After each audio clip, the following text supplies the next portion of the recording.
If you're a SaaS founder or a SaaS sales leader, what is the growth strategy for your recurring revenue? What is your GTM? How are you going to take your amazing product and take it to the marketplace and get the scale that you know you deserve? In this video, we're going to unpack how you can generate $1 million of annual recurring revenue. And we're qualified to talk about this because Dubb has been a SaaS company since 2019. And a lot of the strategies that we're going to mention in this videos are strategies that we did ourselves to generate annual recurring revenue. So all of this comes from a lot of data, a lot of research, a lot of trial and error, a lot of failure. I have with me Darius Santos, the co-founder and chief revenue officer of Dubb, and also Rob Botts, who is our resident video coach. And we are going to unpack 6 or 7 things that are going to transform the way that you grow your SaaS company. I speak to SaaS professionals on almost a daily basis, and really the project comes from a bunch of different angles, but it's always the same goal. We're trying to increase our MRR and ultimately our ARR by being more effective in our messaging and accomplishing more bookings. They want more responses to their messages, which gives them more revenue. So that goal is typically always the same, just a number of ways to get there. There's no better North Star metric than what is the growth of your recurring revenue, because that's the success of your company.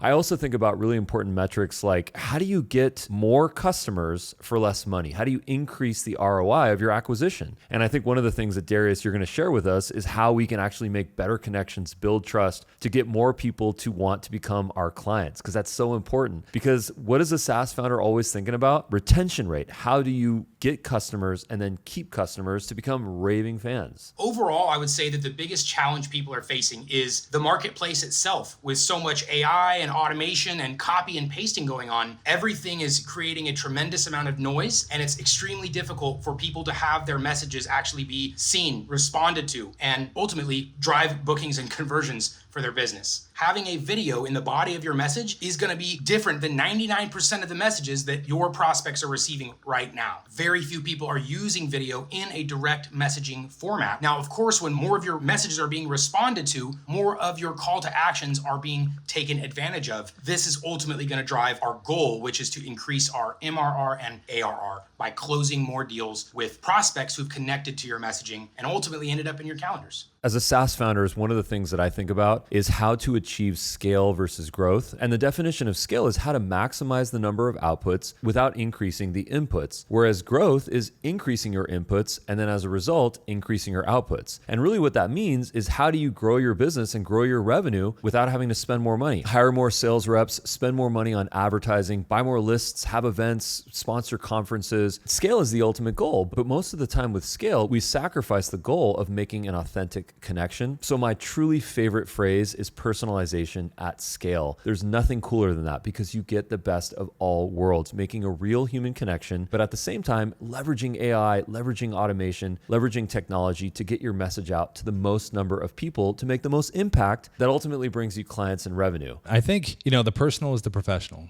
It's one of my favorite expressions. We've all kind of embraced that here at Dubb. And I feel that in order to really send impactful videos, you've got to have some level of comfort. None of us were born comfortable on camera. It's things we've had to practice. And I believe repetition is one of the biggest things you can do to get yourself more comfortable. Also, as far as first impressions, smile. Smile. It makes you feel good. It makes the other person feel good. Remember, when you're making these personalized videos, it's just a lob of the conversation to begin. So you're sending your video, they're receiving it, they're feeling that warmth, they're feeling your smile, and the more comfortable you are, the more comfortable they will be. Now also too, there's the technology that really makes things easier for you. So if we take the desktop app or the Chrome extension, maybe you don't want to be the star of the show, and that's okay. You can use the screen recording videos to let the content behind you be that star. It could be a company's website, it could be someone's profile, it could be an article you're sharing of value. It could be something you just want to share. And you could walk someone through that being the bubble of knowledge while you're on the screen with this information. And you don't even have to be on camera. You can use your profile picture if you'd like to. So you don't have to be on camera. You could even drop off the page and just do an audio walkthrough of that screen recording. But at the end of the day, the authenticity of your message delivered from repetition, knowing your content, using the technology, that will make an impactful statement to the person you're sending the video to.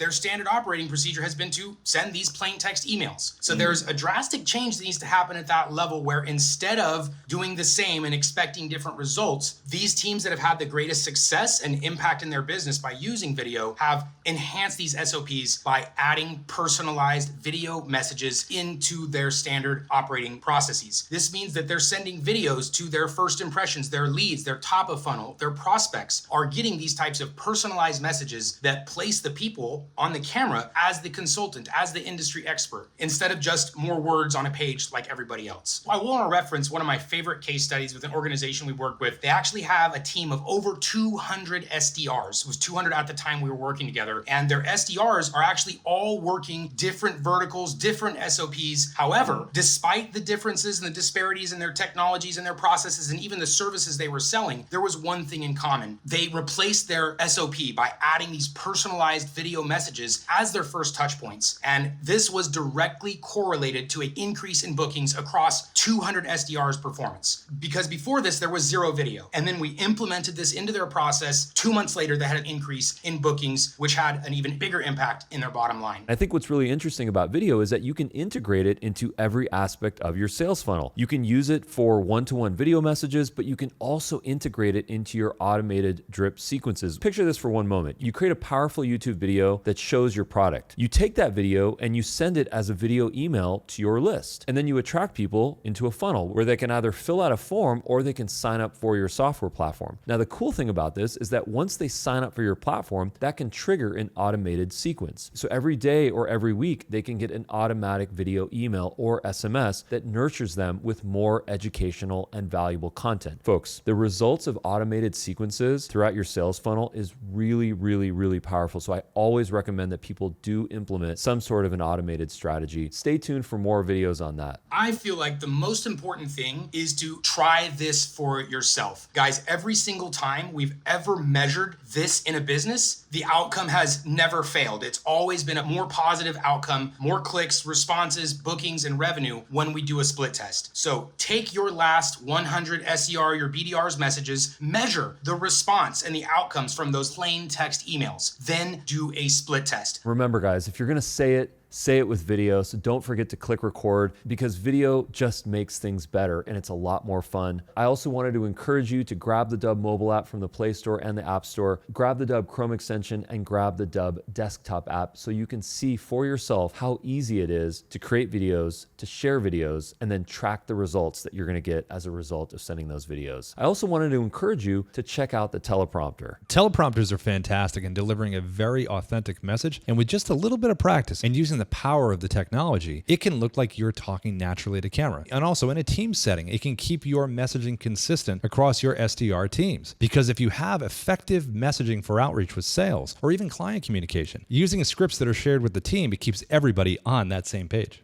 Folks, thank you so much for watching this video. Like this video and leave a comment below so that we know what you thought, and also recommend future videos for this channel. Also, don't forget to hit that subscribe button below, and we will see you guys at the next one.